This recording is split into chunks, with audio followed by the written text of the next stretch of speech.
You ever get the feeling that you're just there? Like, you exist in a space, but nobody really sees you? That's how it had always been with my family. I wasn't the golden child, wasn't the troublemaker. Just the one in between, the one who did what was expected but never quite enough. It started small. Little things. My parents forgetting to save me a plate at dinner. My brother taking my things without asking, knowing no one would care when I complained. They never outright said I wasn't wanted, at least, not at first. But it was always there, in the way they talked around me, in the way my existence seemed to be an afterthought. I tried to brush it off. Families weren't perfect, right? Maybe I was just being sensitive. Maybe if I worked harder, did better, they'd finally see me as someone worth keeping around, so I tried. Hard. I made sure my grades were solid. I helped out around the house. I stayed out of trouble, but it never seemed to matter. My brother, though, he could do whatever he wanted.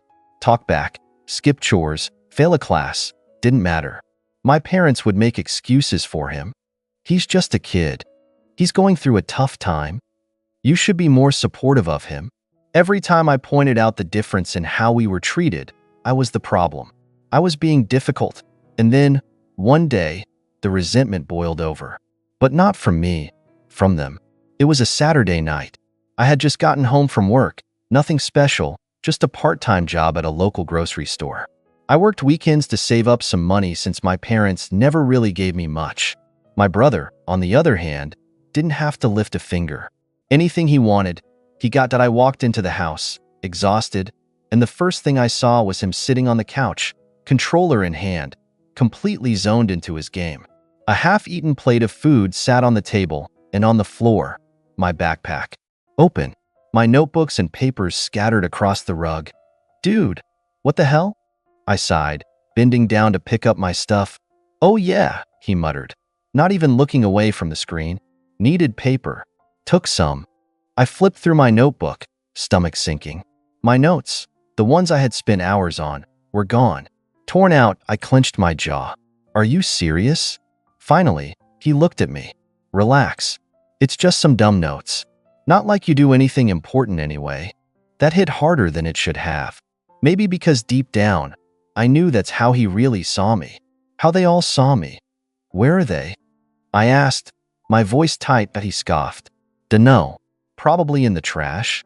I don't know what it was about that moment, but something inside me snapped. Not in an angry, screaming way. Just a cold, quiet realization I wasn't one of them. Not really. I took a deep breath, forcing myself to stay calm.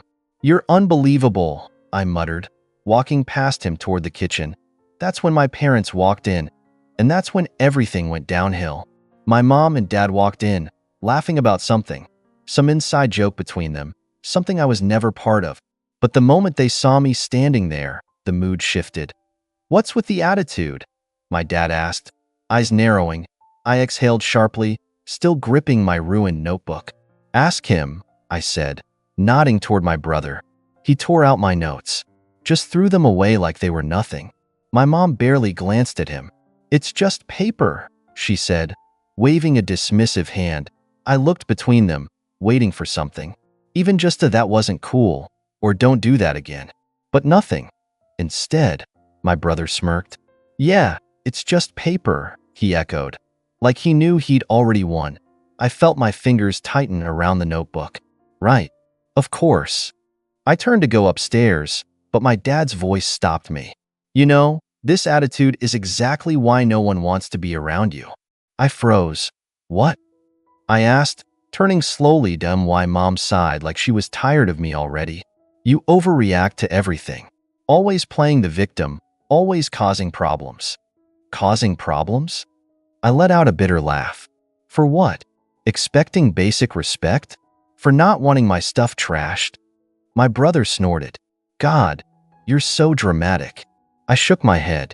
You guys act like I'm the issue, but you don't even see what's happening. You just let him do whatever he wants. Dad folded his arms.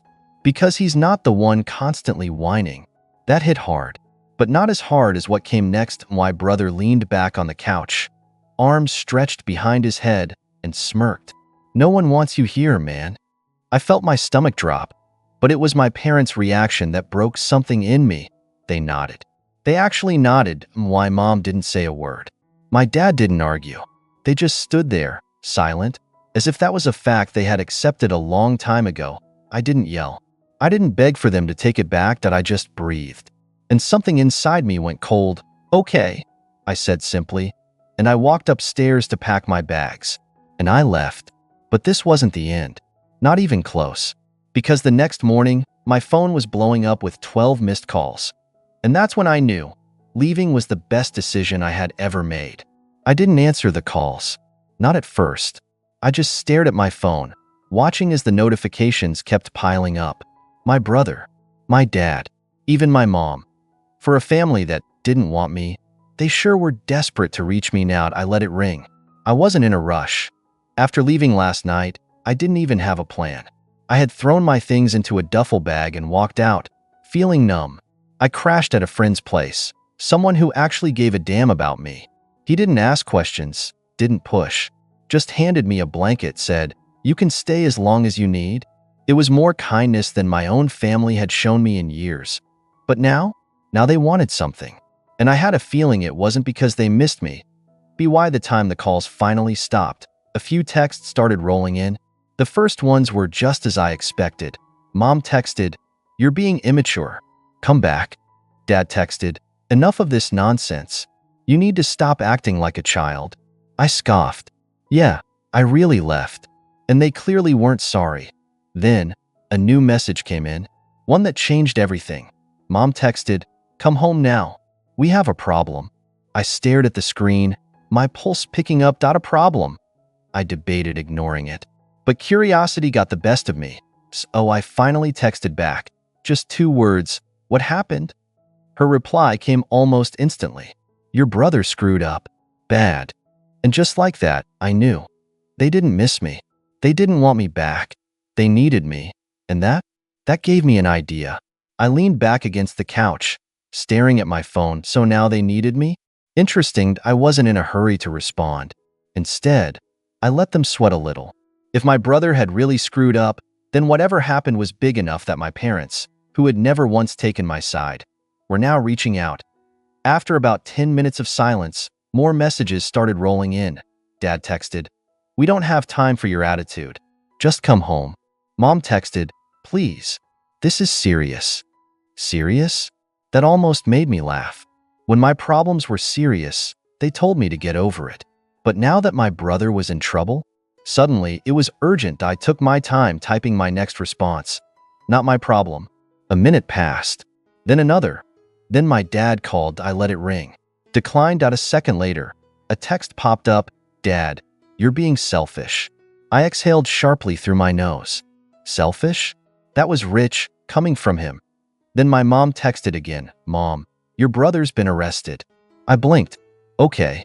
Now I was interested. I grabbed my friend's car keys off the counter. "I need a ride." He raised an eyebrow. "You sure? Thought you were done with them." I smirked. "Oh, I am. But I need to see this for myself." 15 minutes later, I pulled up in front of my house. My dad was pacing on the porch, phone in hand, looking more stressed than I'd ever seen him. My mom sat on the steps, head in her hands. For once, there was no laughter, no dismissive remarks, just pure, panicked silence. I took my time walking up. "So," I said casually, "who wants to tell me what happened?" My dad turned, eyes sharp. "Where the hell have you been?" I raised an eyebrow. "Not here. Like you wanted." He clenched his jaw, but before he could say anything, my mom spoke. "It's your brother," she said, voice shaking. He stole something. From the wrong people." I frowned. "The wrong people?" Dad ran a hand over his face. "Some guys at that arcade he hangs out at. We don't know the details, but they called the cops. He's in holding right now." I almost laughed. Of course. My brother had spent years treating me like garbage, thinking he was untouchable. And now, the real world had hit him like a truck. That I crossed my arms. "And what do you want me to do about it?" Mom gave me a desperate look. "We need money for a lawyer. Bail. Something. We need your help." I stared at her for a long moment. Then, finally, I smiled. They needed me, but I didn't need them. After all the years of pushing me aside, of treating me like I was nothing, now they were looking at me like I was their only hope. And in a way, I tucked my hands into my pockets, tilting my head slightly. So let me get this straight. You told me I was unwanted. You let my brother treat me like garbage. You didn't care when I walked out. But now that he's in trouble, you suddenly remember I exist? My dad's jaw tightened. This isn't about that. This is about family. I laughed. A short, sharp sound. Oh, now we're family? That's funny, because last night, I was a burden. Mom's eyes were pleading. Please, we can talk about all of that later. Right now, we need to get him out before this gets worse. I let out a slow breath, pretending to think it over. And how much money are we talking about? Dad sighed. Bail is set at $10,000. We can pay a portion, but we need you to cover the rest. I whistled. 10 grand, huh? Sounds serious. My mom perked up slightly. So you'll do it? I smirked. Oh, absolutely not. Their faces fell so fast, I almost felt bad. Almost, excuse me, my dad snapped. I shrugged. Not my problem. Mom's voice cracked. But he's your brother.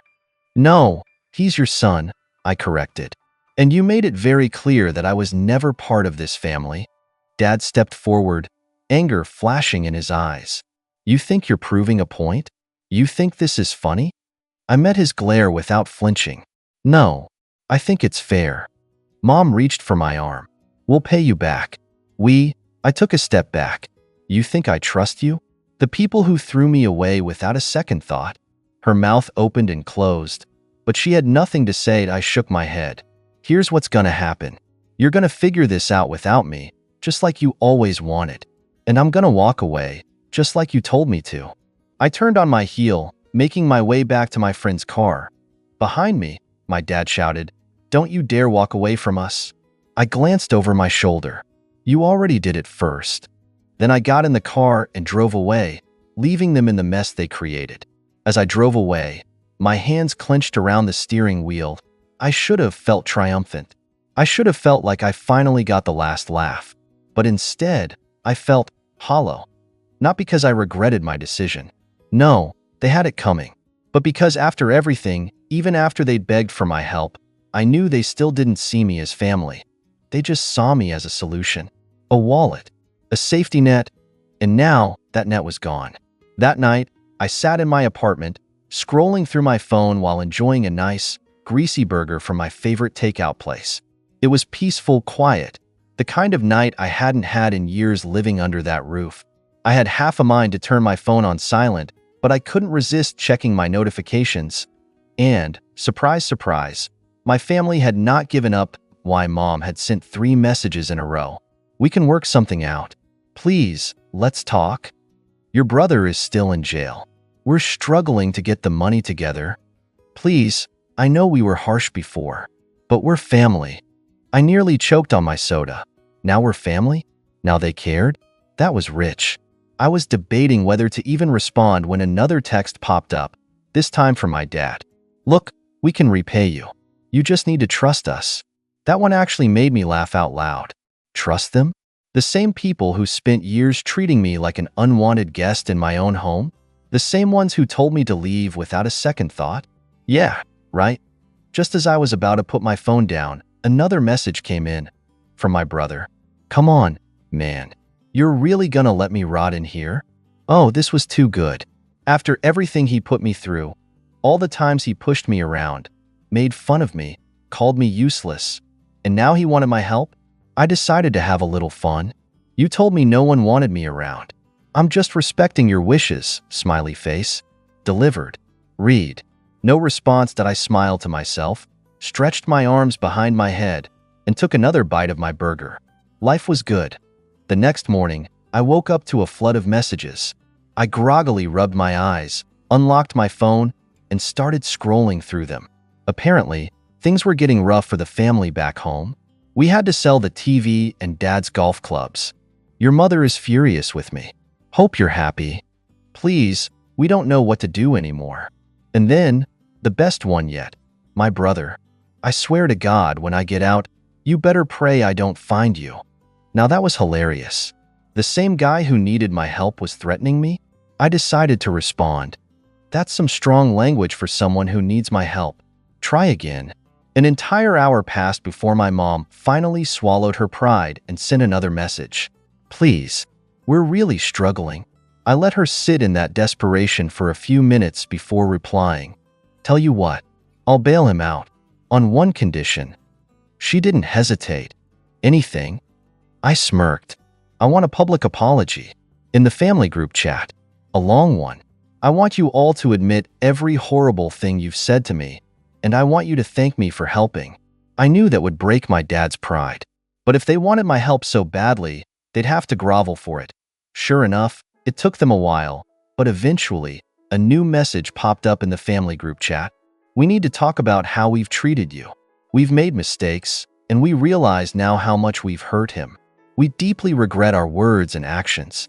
He is an important part of our family, and we are grateful for his generosity in helping us during this difficult time. It was stiff, it was forced, and it was completely humiliating for them. Perfect that I gave them a simple thumbs up emoji and went about my day. Did I actually bail my brother out? Haha, absolutely not. But at least I finally got the apology I always deserved. The following week, I got a call from my brother. Man, I can't believe you did this to me, he growled through the phone, his voice thick with frustration. I thought you were better than this. I couldn't help but laugh. It wasn't the kind of laugh that was filled with malice, more like the kind of laugh you get when the universe hands you exactly what you deserve. Better than what? I asked, my tone light, almost playful. I'm just giving you what you wanted. You told me I wasn't wanted, remember? So now you get to stay exactly where you belong. I could hear him slamming something against the jail bars in the background. You can't do this. You're really just leaving me here? I let the silence hang in the air for a moment before responding.